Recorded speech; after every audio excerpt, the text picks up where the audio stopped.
listening to Get.Out.N.Drive podcast with John, custom car nerd Meyer, and Shawn, Mr. Sedan Man Sherrill. We'll be bringing you gearheads all the information you've never wanted to know about cars and why they should be on the road and not in your garage. Are you ready to get out and drive?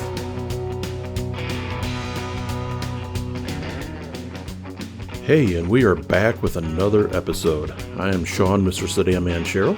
I am John, custom car nerd Meyer. Today we're going to be starting with some listener feedback. I do like listener feedback. Yeah, good, bad, and the ugly, I guess. So, yeah, what you got, John? Well, I know I've got some screenshots of some cool stuff. We've a kid named Andrew. He's builds a lot of model cars. Oh, yeah. And he's here from St. Louis. And his screen name, for everybody who wants to go out there and follow Andrew, his screen name on Instagram is Scale Cars. He builds a lot of replica models of family members' cars, friends' cars, stuff he's seen. He's gotten well known enough on Instagram now that he's got people that are actually having him commission build cars, and build cars for what he's what they currently own. So he's been promoting us pretty much, and he's a pretty cool kid. So right here in St. Louis, him and his dad are currently going to be restoring a 70 SS 396 4-speed 70 Chevelle. Cool. That his dad's owned since the I think it's since the late 70s, early 80s. Oh, nice. Unrestored, original paint car, kind of cool. Hopefully I'm pronouncing this right, Freesia Brothers, Freccia. Freesia Brothers Garage. They do a lot of air-cooled stuff. Volkswagen. Okay. A lot of VW Bug, air-cooled. And they've been tagging us in a lot of stuff, Get Out and Drive. And they've been doing a ton of work and stuff with us back and forth and showing us what they've been building, what they've been restoring. So that's pretty cool. Yeah.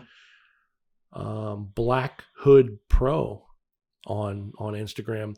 They do a lot of road race stuff. And here's their 70 Chevelle. Oh, cool. That's kind of cool. Yeah. They do a lot of autocross type deals, and they've been tagging us in a whole lot of stuff. And our favorite, Humbler. You've seen these, Donnie? Humbler GTO 455. For whatever reason, that guy, he won't tell anybody who he is. He won't do a selfie. He won't say nothing. Little birdie tells me that he lives in New York. Okay. So he won't acknowledge that. He won't tell me that. But Humbler GTO 455 on Instagram. Tags us, Get Out and Drive, like, I don't know, it's crazy, 10 times a day. Yeah. So That's we thank cool. him a lot, and that's pretty cool. Like him a lot. Yep. Squeege's Customs. Those guys, Doug Jerger out there in Arizona, they're doing a great job, and they've applauded us quite a bit here and there. And the Huff Report. Yes. That guy, I talk to him several times a day. He's got so much stuff that him and his dad has gathered pictures of throughout the 70s. His dad's been doing it, I mean, in the Packard Club and stuff since the 60s. Right. But he's got pictures 60s, 70s, 80s. Oh, yeah, he's all over the place. He's all over the joint. Yeah. He's got some rare stuff. Yeah, really cool stuff. And he only posts his own content. And he said he has years and years full of content. Right. But he can never post the same picture twice. Yeah, that's cool. Absolutely, absolutely amazing. Just incredible. And that fellow that we just did the red Ford, Dustin Williams, is D Williams 471 on Instagram, and he has an absolutely beautiful Ford pickup. It's red Ford pickup on Steely's. Yeah, it's a fantastic looking truck. Fantastic looking truck. And I've seen that truck. Yeah, we just interviewed him not too long ago, and that's his vehicle his dad had since it was new or next to new. Yeah, really cool family story on that truck. I mean, cool family story. It's on an that interesting episode. If you all haven't listened to it, go back and listen to it. Yep. Go back and listen to our episode on him, and he did a great job, and he promoted us a lot after his episode. Yep. So, kind of stuff you've got over there? Well, I've got one in particular, and this one You're making me laugh already. It was just so ridiculous, and I'm not sure how we got this comment. Sure. I assume this person. I'm not going to say their name, but I assume this person was replying to somebody else and didn't realize they was sending a message to us. So here's the message, and I'll just read it. Get.Out.N.Drive, Michael. I'm out of work due to a virus that may be from people eating too much meat. The planet is burning up due to carbon used for fuel, and you want me to support a podcast like this? You are way too smart to be this way. And all I've got to say is, welcome to the show, Karen. I've been waiting for you. I mean, I knew there was going to be somebody come along to be like that. And yeah, I don't know what else to say about that. I mean, I don't know. Eating too much meat, that come from Facebook. Oh, good Lord. And yeah. Ridiculous. That's what's happening. So, it's the world is getting burnt up because of cow flatulence. Yeah, absolutely. So it just never stops. No. So, but yeah, we try and stay on track and make sure that everybody's getting their car out. Right. Make sure they're driving it, enjoying it. And that is the hilarious emails that we get because we tell people to drive their cars. Right. So yeah, we're ruining the planet because we want people to enjoy the cars that they have purchased. Ruin the planet one burnout at a time. So I'm fine with it so far. I'm fine with it. Yeah, I'm good. I'm okay. So I drove Saddle Tramp over here to the studio this morning. So okay, very good. Yeah. No, life's too short to drive boring cars. That is true. So. That is true. Anything else you jotted down for folks that they're pumping us? No, not really. That was kind of it on the listener feedback. Yeah. But speaking of listener feedback, yes, we've got one of our listeners in the studio with us today. Very good. Donnie Farabee. How are you doing? Welcome. Thank you. You've known Donnie for a little while. Yeah, since through social media. Social media and from the ham. The ham. I mean, we talked to each other on the ham quite a bit, back and forth when I had Clean Cut. And I remember it was probably been like 2 years now. I think you and your wife came up to Clean Cut. Yes. It was like right before, it might have been in 17. Yeah, I think it was in 17. I think it was in 17. There was one time you came before that, but I think it was in 17, right before we closed up. I'd gotten on the ham and read your comments about how to run a small business, and it intrigued me, and I wanted to look around to see what people that weren't in my area were doing and how they were handling their business. And very few people will give you their knowledge, and you were putting it out there for people to read. And I really liked the comments, so that's what got me to start following along with you. Yeah, I tried in that arena to not be a know-it-all, but tell other people what made my business successful and the hows and wherefores of it. It's so secretive in our industry. It is. And how to get a customer, how to keep a customer, how to keep a customer happy, how to keep cars from breaking down. Because, I mean, hell, you work in a shop, right? Yes. You work a restoration shop, and day by day, you restore a car. I don't care if every nut and bolt replaced on it. That car will run on Sunday, it won't run on Monday, and magically runs on Tuesday. So that it's helpful when other people in the industry, when I reached out to them, it was very helpful. They helped me, and then I helped you too. So that's awesome. That's a great way to meet other people, and social media has brought everybody together. What area are you from? I'm from the Memphis area of Tennessee. That's cool. Well, see, I wouldn't have met you at a local car cruise. No, you wouldn't have. And through social media, it worked out great. And you guys are up here vacationing in St. Louis for a little bit? Yeah, so we came to visit your great zoo. St. Louis Zoo. One, if not only, of the free zoos anywhere. So that's pretty cool. Yeah, and it's a fantastic zoo. I mean, it's up there. Yeah, it's up there pretty cool. Yeah. And you run a Ferris wheel? Rode the Ferris wheel. Very smooth. I highly recommend it. It was an awesome Ferris wheel. Went to the aquarium. Went to all the sites aquarium. in St. Louis. Yes. Didn't go to Ted Drew's yet or no? Oh, yes, we Went to did. Ted Drew's? Yes, Oh. we got. You got to go there. Yes. Got to go to My Ted wife Drew's. approves that place. There you go. Ted Drew's. So what have you been doing at your shop, if you can say, or what's kind of stuff you've been working on? Been working on a GT 500 Mustang clone that belongs to Mr. Roger Johnson. And he's got certain ideas that he wants about how the car should be.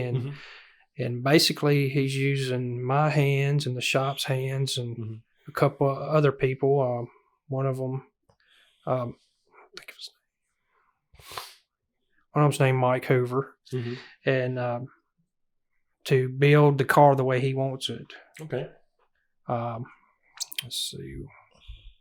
Some other things that I've worked on the car in the past. Worked on one of Elvis's old midget race cars that he got when he first got into any money. He bought this car when he was out west. Wow. Well, what year was that? I mean, do you remember? From what we can tell, it was the late 50s is what we can tell, early 60s, somewhere in that area. Okay. It's kind of gray because Elvis was real secretive about anything that went on at Graceland. And he didn't want a lot of pictures taken while he was having fun and blowing off steam because he just didn't want them around him. Right. And he would invite close friends and family members out to these things. Because all the like movie stuff with Elvis, that was in the 60s. Yes. Right? So that had been pre of that. I think it was right at the beginning of that from what we can tell. His big break, I think, was in 56. Yes, in the music industry. In the music industry, I believe his big break was in 56. So we're thinking it's sometime at the beginning of his movie career and sometime at the end of his just all outright just radio career when he was, kind of doing both.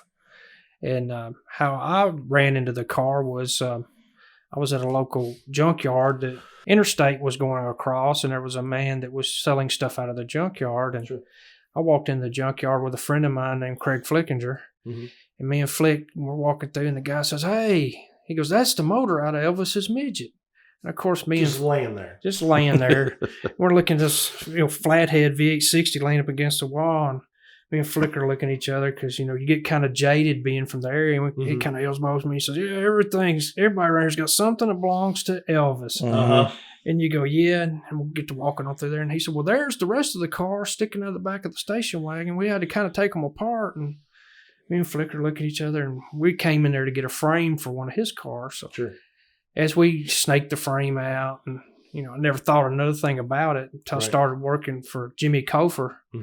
And he said, "Well, we're going to get Elvis's midget in here." And I never thought that car in the junkyard was actually worth something. So the engine comes in, and I'm looking down at the motor going, "That's the motor that was leaned up against the wall." And I started asking my boss, Jimmy, I said, "What about this motor here?" He says, "That's the motor out of Elvis's midget." You never thought you'd cross paths with this deal again. No. And, or much less it'd be real. Being car guys, you kind of have a photographic memory of this part's here, that part's over there. And you're looking at the motor going, "You've got to be kidding me." I looked at him and said, "You mean that story's true?" He said, "Well, yeah." He said, "Unless we can get pictures of Elvis actually in the car, we don't know what's going to happen." But that's how they authenticate things? Yes. And authenticate connections. Okay. And the more people got to talking about the car, let's see, Larry Nolan's the one that had the car. He owns a electrical audio company in Memphis. Okay. And Larry goes way back in the Memphis hot rod scene. Sure. And Mr. Larry had went out west to the Solar warehouse to find another car to get parts off of, in which Mr. Larry says in that car market there that the car that he got for parts would be just as valuable as the Elvis car if we couldn't authenticate the Elvis car. Sure. So people get to talking, and who ended up buying the car was Mr. Dick Likett owns Cry Like Realty. Okay. And he's real good about trying to preserve history of Memphis. And he got to talking, and my boss, Jimmy Cofer, knows a lot of people. And the next thing we knew, we had paperwork and pictures of the car. Wow. Oh, cool. And I got thinking one day, never in a million years would I think that something I seen in the junkyard would be actually a historic car that is now on display at Graceland.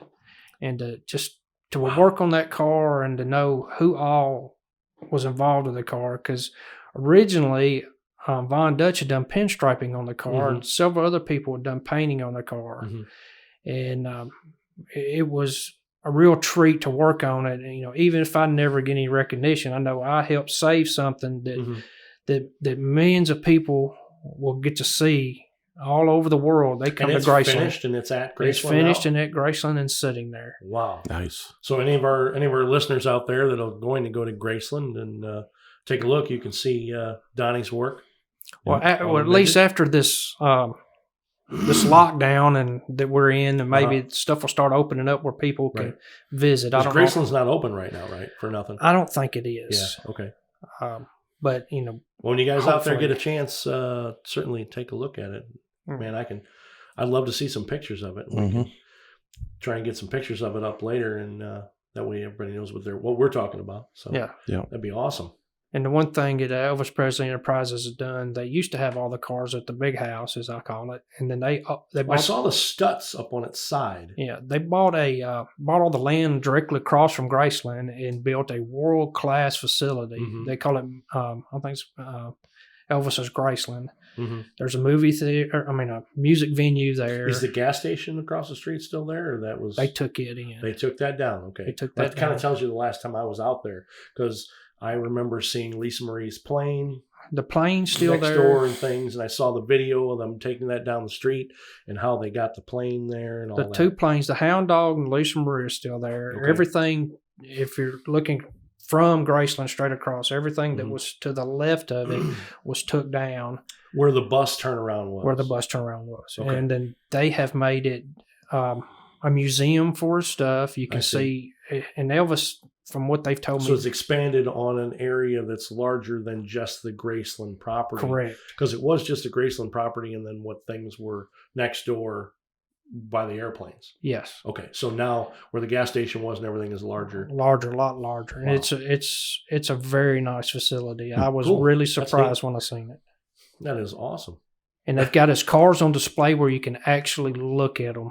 Wow. And there's still more that I've heard that they're going to put out later. It's big enough that they can expand it. They've really done a real great job. Wow. I think the only other one the only one I sat in was there was Elvis's 70 Eldorado that had the bullet hole in the fender, and that was for sale at Daniel Schmidt here in St. Louis. Really? Yeah. It had a little boom, plug the side of it, because rumor of everything, he shot things that didn't work, or shot the television, or shot whatever. But that was the only car of Elvis's I ever sat in. Well, I've never sat in any of Elvis's cars. Well, there, you're the odd man out. Yeah, I must be. Yeah, it's nice seeing you, Shawn. All right. Cool. Well, what other stuff have you worked on? You uncovered anything? Barn find stuff? Anything cool down in Memphis? I know it's probably not Elvis related, but it's any other cool barn find stuff or anything you've uncovered or friends have uncovered? A long time ago, as the kids will tell you today, it's been about 10 or 15 years at least. I worked on Isaac Hayes's Cadillac at a shop, and it was called it was called Custom Hot Rod. Okay. And a man that owned a scrap metal business called Jimmy Lazaros that had the car. And he'd bought it in an auction when Isaac was having all the stuff auctioned off. And he bought the car and stored it in the bottom of one of his warehouses. What type of car was it? It was the car that he did when he was recording all the music for Shaft.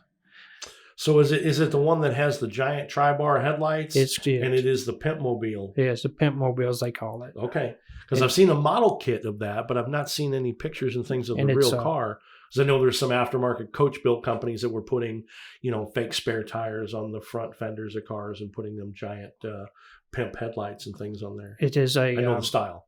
is a DuPont peacock green. Wow. With gold. Okay. All the chrome work is gold plated, and it had a Lincoln Continental spare tire kit grafted into the deck lid. Mm-hmm. It had, which now you look at it and go, wow, that little. It had a 13-inch color TV. That's a '72 Cadillac, which would have been very rare. It had an actual phone in the car, and I remember the guy that brought the car down told us. He said, this car was $12,000 new. He said that he spent all this money on it. He said a lot of people didn't like him riding around in the car because he said the car cost more than most people's houses at the time. Right. Wow. And if you ever go to Soulsville, it's sitting inside Soulsville on a rotisserie going around. Wow. It's now it is as found and cleaned up or been restored? Been restored. Okay. But a lot of the original people that did the gold work. There was a local upholstery shop called Don's Upholstery Shop that redid all the gold work and some of the upholstery, and they still had some of the original material that they used on the car then. They still had some of the original material left over. Yeah, you mean nobody flocked to them to get their car just like that? No. Oh, that's just weird. But the car it's beautiful sitting up there, but just being able to restore some of Memphis history and have other people be able to enjoy it is a great honor. That's awesome. Yeah, cool. That is awesome. You build any cars for yourself, or you got anything, any vintage stuff that you get out and drive? What do you? Not too much. I really want to, but raising a family and just life in general keeps me from doing it. That's the reason I support anybody I can that I see out doing it. I try to, a little bit of help I can give them. I try to, help them out because I know I don't have the time to do it, and other people that do, I like to see the cars out, and that's what they're for. Let other people enjoy them. Mm-hmm. Yeah, we try to push that. Yeah, and Shawn. Yeah, we try and push that, and we hate the garage furniture. Yeah, because you don't know when a car's just sitting in a parking lot. What does it sound like? You don't see it move. It's just a static piece. It's a static display. Yeah. And I'm sure, at the restoration shop you work at, I have too, you build so many China plates and so many indoor show cars and so many things that are perfect. That's why it's the greatest thing ever now that this patina craze has come out and about. People are taking a field car and they're making a great car, putting a chassis underneath it or doing whatever and still having it busted up looking. Yeah, make a neat driver out of it. Take it on power tour. Yeah, make it smooth riding, smooth driving, AC. Yeah, just something kind of neat and cool. But you don't have to worry about if I park it in a parking lot, am I going to get a door ding? Right, because it just adds to the patina if it does. Yeah, is my paint going to get scratched or right? You get up in the morning, just hop in the car and go. Right. I do have a great story. The gentleman I'm talking about, Jeff Fine, he's passed away. He had an early 50s Chevrolet truck that he built, and it was perfect. And he would take it to every car show. And one day he was sitting there talking. He says, I cannot stand standing behind that truck at a car show. He said, I can't drive it. He said, I have to clean on it for hours on end. Yep. And he said, and then somebody comes by and tells you, well, I had one like this, or I wouldn't have done that, or I this. So one day he comes in and he says, I want to build this. And this was the early 2000s. He says, I want to build this thing. They're calling it a rat rod. None of us really had paid much attention to it. So all the guys started bringing parts in to this Model A. And he ended up with a cow, and he ended up with a frame. He ended up with this. And he ended up building probably one of the first rat rods I remember. And he was, in his late 50s. Fixing to be in his 60s, and he took it to I'm trying to think of the name of it. They just had it, the Redneck Rumble. Okay. And he come back from that, and he said, I had the best time I ever had in my life. He said, we got out there and done donuts. We run course around hay bales. And he says, I'm selling the truck. Of course you are. And he ended up passing away. Well, one of the local guys in the Memphis Street Rodders bought his old car from him, and it's still running around. And really? When I get to see the car, I go, man, imagine all the fun that old Jeff had. Right. What everybody would call that's an old piece of crap car that Jeff just enjoyed. You could see just the happiness on his face. Right. And he did it with a 235 inline six, had a 5-speed in it. Doesn't matter. And had a Granada rear end in it. Mm-hmm. And every bit of it is built out of somebody else's throwaway stuff. Sure. Right. We got Dodge Caravan seats. We peeled all the leather off the seats and made the door panels. I mean, it was a sight to see. Pretty much the man that's got it now has kept it mostly the way Jeff had it. He put a new frame under to make it a little more safer. But to see the old car around, thinking, that wasn't nothing but a pile of junk. He said, and everybody's enjoying that more than they ever would of the show truck. Yes. Right. And that's important because that is back to roots. That's what Hot Rodders did. And we push it a lot. Hot Rodders are the first recyclers. Yes. I don't care what anybody says. That is true. Take someone else's cast-offs and come back from the war with a different mechanical ability. They've been working on airplanes. They say, I want to go fast. And you can't go fast with a stock V8 60. You're correct. It just doesn't happen. So they learn how to go fast, learn how to go even faster. That is back to the roots. That's not getting off on the tangent of all the, shock rods and square tubing headers and everything of these, some sort of, crazy outlandish rat rod kind of stuff. What you're saying is something that's built, reliable, back to the roots, hot rodding, traditional. It doesn't have to be painted and be perfect. No, it doesn't. It can be something that's used and abused and shows its age. Yeah, not once have I ever heard a story about how somebody come back from the war so they could build a shiny car and sit in a parking lot. Right. It was, I got this pile of parts. I want to put it together. I want to drive it. I want to race it. Right. That's what they did. Yeah. I don't know how we got from that to let's sit around in a parking lot. Spinning indoor show cars. Yeah. I don't know. Yeah, I don't know. Yeah. Maybe that's another topic for another episode. Right. Exactly. Yeah, how exactly we got from yes, let's go fast to let's sit still. Right. Exactly. That is a great idea. There we go. Well, I do have another story. We built we started building a Model A, a custom hot rod for Eric Doran. And he was from California. He'd met a girl from Memphis, and she brought him to Memphis. They found our shop then, and he says, hey, I want some work done. Well, he would not have money, and then he would have some money, and he couldn't spend it, and he could spend it, and the car just kind of sat in the back. One day he says, I'm going to trade that Model A, and I'm thinking, man, that car's got a lot of great work done to it. So he comes back. He's got a Model T. It's a sedan. He says, well, hey, it's running. Well, he drives it around. Motor is iffy at best. It's blowing a lot of oil. I'm going to go through the motor. He said, can we chop the top while it's here? Oh, my. So he says, I don't want nothing nice. So we chop it where everything would work. And he says, me and my wife are getting a divorce. And he said, I'm going back out west. And he said, I want to take Hot Rod with me. And he says, I cannot get anything built there as reasonably as I can here. Sure. Okay. So he makes it about halfway home on the trailer. A few days later, he comes back. Eric, where's the T? I sold it. You sold it. So, man, at the gas station. I gave him a price. He told me stay there. He'd be back. He said he'd come back with the money. Sold it on the trailer at a gas stop. He told, and I don't want to say what the price was, but it was, I'd have sold it to for the amount of money the man offered him. Wow. And he found another car. He said, I'm striking out again.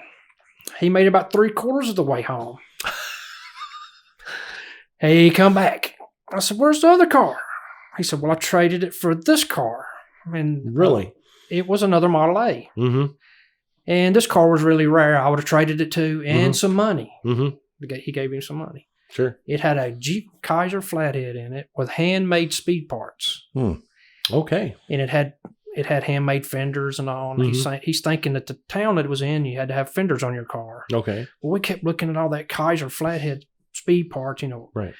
Hand brace, carburetor, intake, handmade headers. You could tell that it was somebody, like you said, come home from the war and went, hey, there's some surplus Jeep stuff. I'm going to make me a hot rod. I understand this Kaiser. Out of what's laying around. Yeah. Yep. And he brought it there. He wanted this and that and done to it, and we kept looking at it. He goes, I want to take that motor out and put a small block in it. And we're looking at it going, oh, good. Man, good gravy. I can't cut this out. This is a piece of history. Right. Yeah. And somebody engineered it to work. We got him talked into, we put some scallops on it and had gray paint on it. We took the front fenders off, left the back fenders on it, lowered it down a little bit in the front, and talked him out of really butchering the car up. We kind of made it more where you could, look more like a hot rod than, something they would be riding around an old dirt road. And from what I can tell, he took it back out west and sold it. Sold that one. But the saddest part is my friend Eric was going to send me a plane ticket, which he sent the guy that I work for a plane ticket, and he took him all of them down the West Coast, taking different car shows. And he called me and told me, he said, you're next. Well, about a year went by and I never heard anything out of Eric. Right. So I said, well, I'm going to try to find my friend Eric. And I typed in the computer, Eric Dorian. And there was a wreck scene in the photographs, which is still there today. I didn't think nothing about it. I scrolled down. I knew he was a chef. And I looked, he opened up a restaurant. And I started trying to find out information about the restaurant. And I couldn't really find it. I wrote him, nothing happened. And one day I said, I'm going to look for Eric again. And I rolled down and I looked at the picture and I said, that's a hot rod in that picture with a Dodge truck. And I clicked on the picture and it just kind of made me think. It's a restaurant owner killed in car wreck. Oh, no. And he had gotten killed in that hot rod. But like I told my friend that I went and showed him the picture because we were all real good friends. I said, he died doing something he loved in the old hot rod. Yeah. So I wouldn't expect anything less. Him being in a hot rod. He was going to a car show early in the morning. And, wow. And the big Dodge dually diesel truck run over him. Terrible. But I know I hate to end it on a low note. But no, but I mean that guy went out, and it's sad that happened, but he was driving the car he loved. Yes. And, and you touched on this too. He didn't really have the mechanical ability to build a car, but he had an awesome eye for what the car should look like. Right. And he had a board track racer Triumph motorcycle that got me and the boss to talking to him, and it was just it's set up perfect. And he'd get the car and he'd go, all right, I want this done. I want that done. And I'd say, well, just do it. And he'd look at me and go, I can't. He says, but you can. But he has an eye for style. Right. And that's awesome. And that is a great segue for what we're going to talk about. Yep. The built, not bought mentality. The built, not bought mentality. Yeah. There are people on both sides of this issue strongly. Yeah. Yes. Completely strongly. You got the camp that if you didn't build it, you can't enjoy it. You don't know what you're doing, blah, blah, blah. You shouldn't have any pride in your car. I don't agree with that. Everybody was born with different abilities. Right. Some people can take a piece of metal and turn it into artwork and put shiny paint on it and make it look, incredible. But they don't know how to put an engine together. Somebody put an engine together, don't know how to paint a car. Some people don't know how to do either. Sure.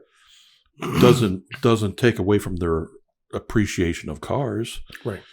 Doesn't, in my opinion, take away from if they can do some other things that they, whatever other talents they're blessed with and make some money and have somebody else build them a car. Right. It doesn't mean to me that they should have any less pride in the car that they have built. Some people have physical limitations and can't work on cars. Sure.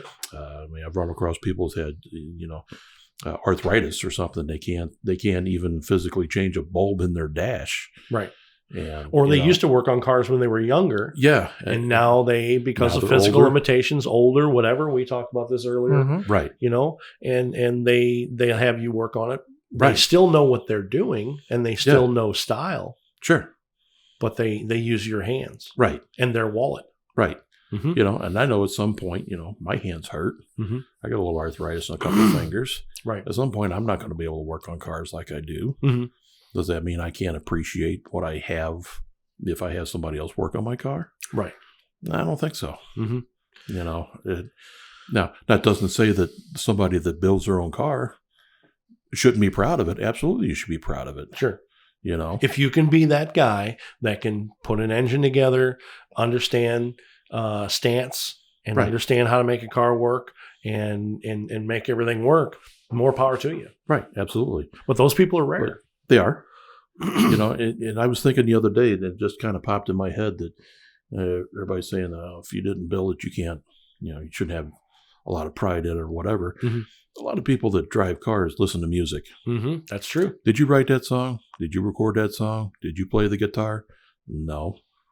Does that mean you can't enjoy that song? Right. Does that mean you can't blast that song in your car while you're driving it? Yeah. No. Yeah, there's a lot of hypocritical people that are against the check riders. Mm-hmm. Yeah. And that music analogy is exactly true. Right. And they're the hypocritical people that are completely against the check riders.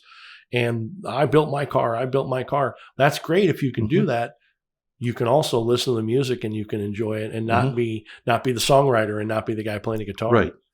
Do you drive that hot rod you built out to a dinner somewhere? Mm-hmm. Have somebody else cook you a steak? Yes. Can you enjoy that steak? Yep. Yes, you can. That is exactly true. I mean, yeah. And I think we need to get off this whole built not bought mentality so much and right. You know, because you get down to it, and people that are on the, I built my own car camp, which again, they're fine. Yeah. But they didn't, they still buy parts. Right. You didn't cast the alternator case. You didn't put, the windings together. You didn't build the rear axle. Right. You didn't do this. You didn't do that. And I talk to people about the house. Do you understand that you're paying a mortgage on a house that you didn't build? Yeah. I'm doing it. I'm sure you're doing it. You're doing it. Mm-hmm. You didn't build your house. Nope. You feel that your house is your home. Yes. There you go. Yeah. And that it is that way about cars. I just without the check riders, which everybody calls them. I mean, you've heard it, Donnie. Yes. Everybody calls them the gold chainers. Mm-hmm. Everybody calls them all whatever they want to call them. Mm-hmm. They're still enjoying their cars. They're still being able to get out and drive. They're still being able to enjoy everything. That they may not know anything, because I know you have, Donnie. You've run into customers that say, "I want an old car." Mm-hmm. Have you run into that? I have. That says, "I want an old car." Well, what do you want? Do you want a car from like a Model T era with a planetary transmission? Do you want a car from the 50s? Is an old car to you an 86 Cadillac? Right. There's a wide variety of different things, and you kind of have to narrow it down. And it's just absolutely amazing. You have to sit down and develop a relationship with that customer and know their personal style, their preferences.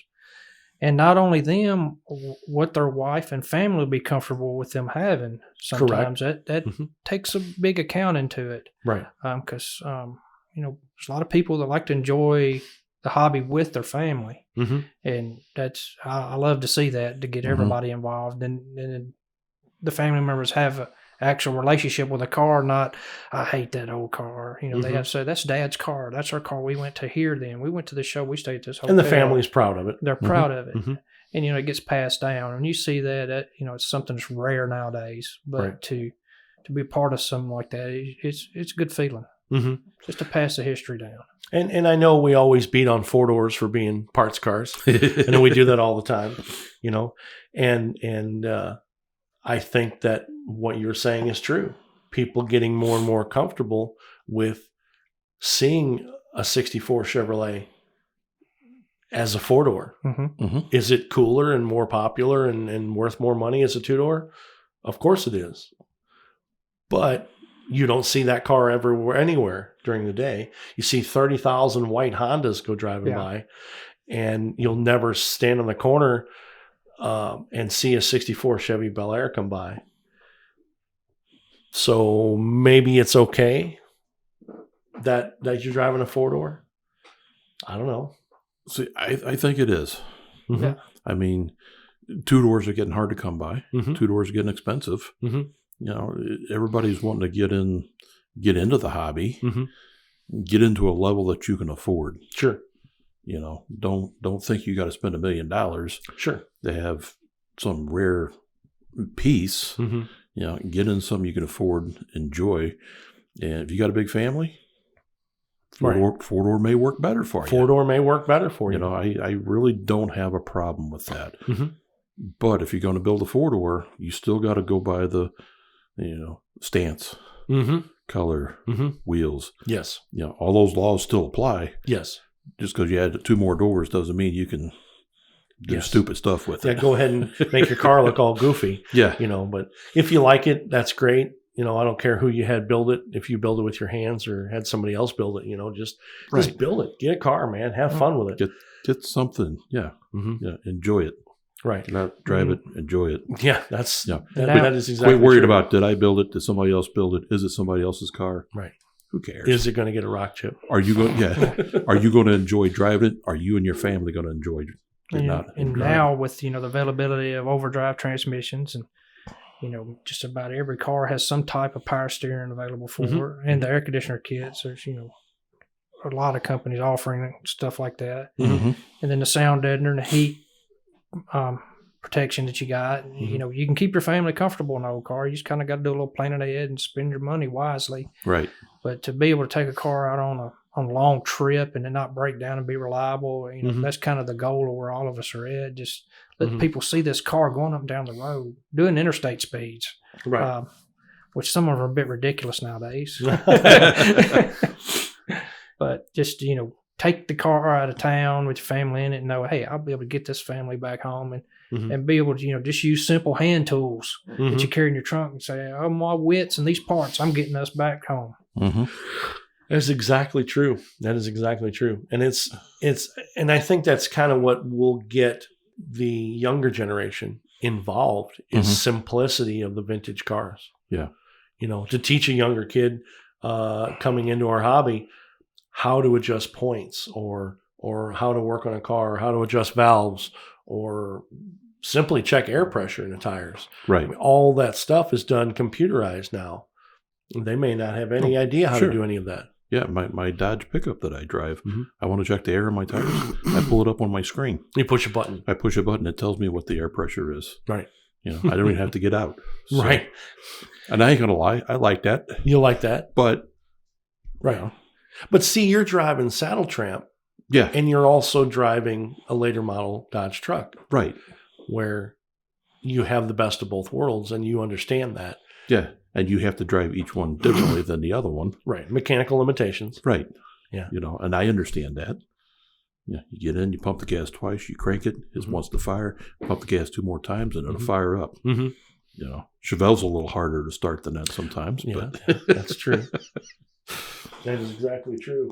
So you certainly, Donnie, you certainly understand the physical and mechanical limitations of the cars. Have you dealt with customers that are driving later model cars and they expect the vintage vehicles to not shake, rattle, shake or rattle or vibrate, and they drive down the road and they say, "What is that? Listen to that." You have That's to say, the glove box lock. Vibrating. This is an old car. Yeah.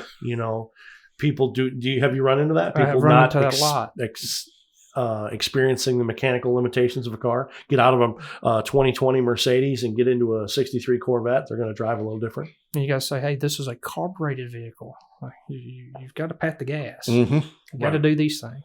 Well, I know I've talked to both of you about this. I feel that we're kind of the younger guys in the car scene. Sure. We're all going gray. And going? Yes. Going. I worked at a dealership, and I was telling one of the guys, I said, "Yeah, remember when the old quadrajet carburetors come in and had this and that?" And he turned and looked at me and he says, "I've never worked on a carbureted vehicle." Wow. And I thought to myself, like a younger mechanic, tech, right? And he's an awesome technician. Mm-hmm. And I thought to myself, just kind of walk off going, he's never worked on a carburetor. Mm-hmm. And you go, I'm not that much older than him. Right. And you just realize that how much technology has changed. But you got to think, last carburetor was in 87. Mm-hmm. And he didn't come into the industry to the late 90s, early 2000s. So, right. Now he's been in the industry 20 years. Mm-hmm. And I think, he's never worked on a carburetor. Right. Yeah, I've run into that. People never worked on a carburetor, or they've never set timing on a vehicle. Mm-hmm. Mm-hmm. Don't even own a timing light. Right. And, my first reaction is, how do you not own a timing light? Oh, because you're 20 years younger than me. Correct. And those cars don't need a timing light. Mm-hmm. It's where I grew up with points and timing lights. And sure. Yeah.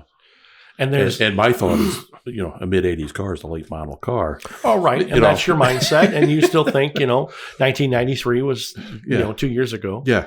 And yeah, I get it. I do. Yeah. I certainly get it. I've talked with paint techs that have never sprayed a solvent base coat Or use a suction gun.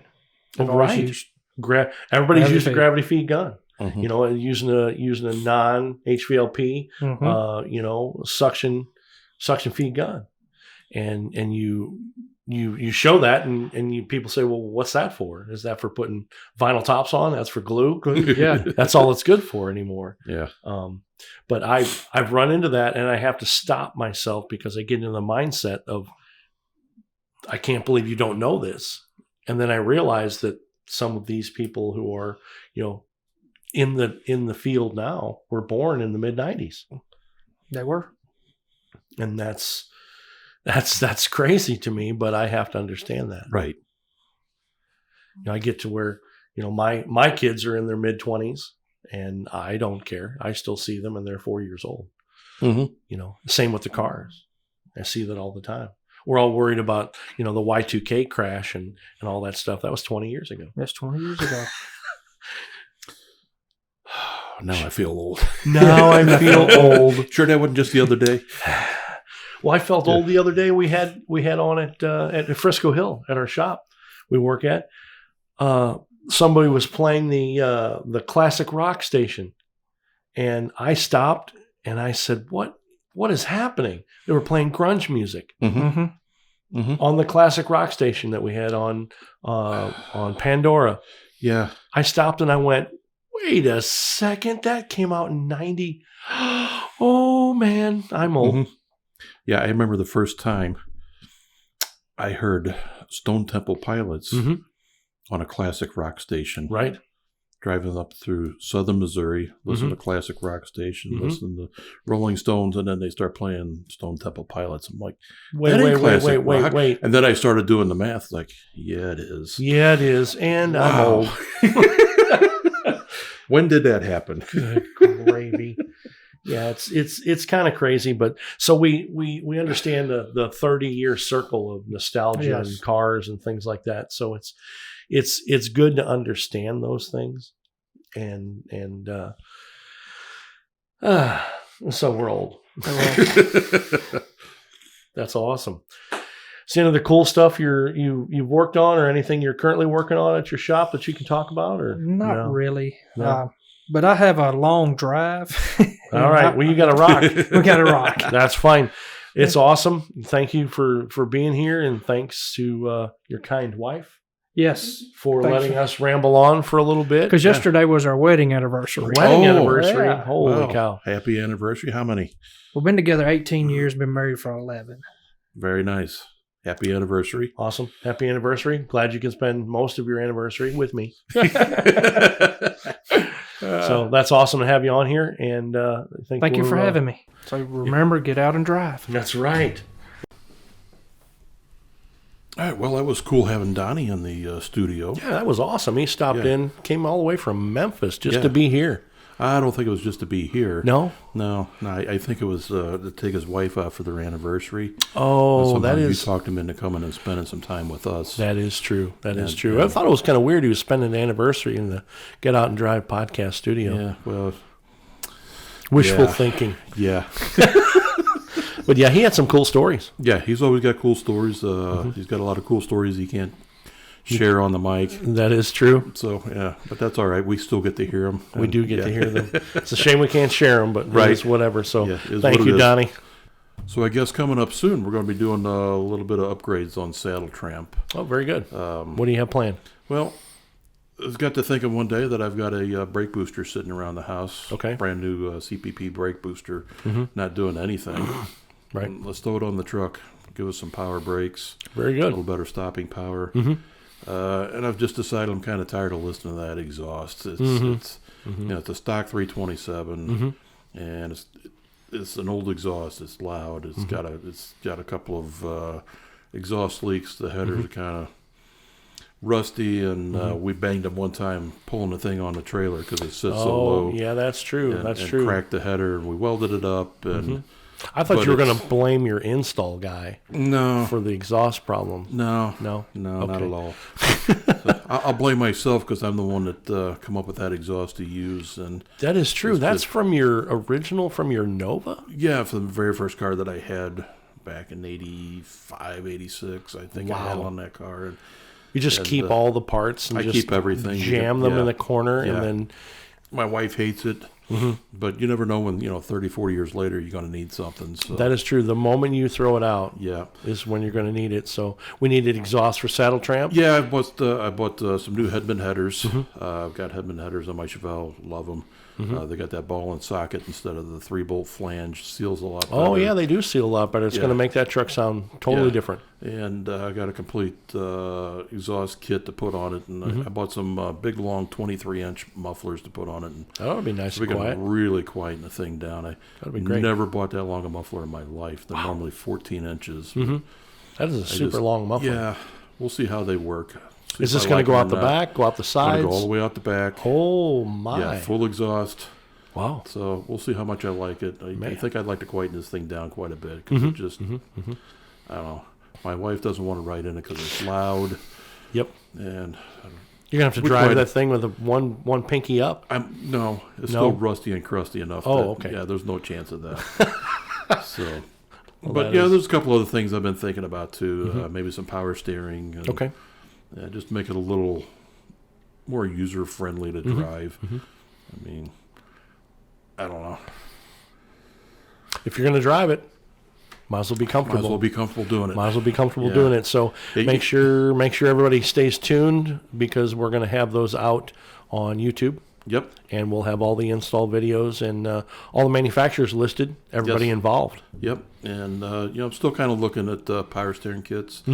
So anybody who's got experience with one of those or something that suggests, shoot us a message, whatever. Sure. Let us know your thoughts if you got suggestions. Yeah. Suggestions for parts or anything, or one kit that they've used that's better over another. Right. I'm eyeballing a couple, but I don't have any physical. Have my hands on a new kit for one of these. Right. That I've installed. So awesome. But we'll see where it goes. Great. Well, I can't wait to get to doing that. So. Yeah, it'll be fun. Very good. Nice to work on something again. So speaking of giving us some feedback, I hear we have a new group. Oh, yeah. On Facebook. Oh, yes. A Facebook group for Get.Out.N.Drive podcast. Cool. Yeah, so I guess people can hop on there and interact with other people that get out and drive and give us some suggestions of topics they want to hear or places they eat or, locations to go out and drive, whatever. Yeah, we love seeing, a lot of people have joined. We love seeing pictures of your vehicles driving. We love seeing road videos. Things like that. Be safe. Yeah. Don't take pictures of yourself. Have a passenger video. Have a passenger, people. Don't be sending me videos of you driving and you're sending a video of no passenger. Or if you got it up sitting on your dash or something and start recording and then drive. Right. Yeah. But don't something crazy. Yeah. A lot of people have the little GoPro cameras and things like that. That's all cool. Drag racing videos. Yeah. Love seeing GoPro drag racing videos. Drifting, track videos, anything where a car is moving. Yeah. That's what we like to see. Yeah. Let me know. Let me know what you guys can send out, and we'll look for it on the Get.Out.N.Drive group page on Facebook. Yep. You can listen to us on Apple Podcasts, Stitcher, iHeartRadio, or wherever you listen to your favorite podcast. We're also on Facebook, Instagram, and YouTube. Like, share, give us your comments. And you can tweet to us on Twitter. I am John, Custom Car Nerd Meyer. You can follow me at Custom Car Nerd on Instagram. And I'm Shawn, Mr. Sedan Man Sherrill. You can follow me on Instagram at Mr. Sedan Man. What drives you?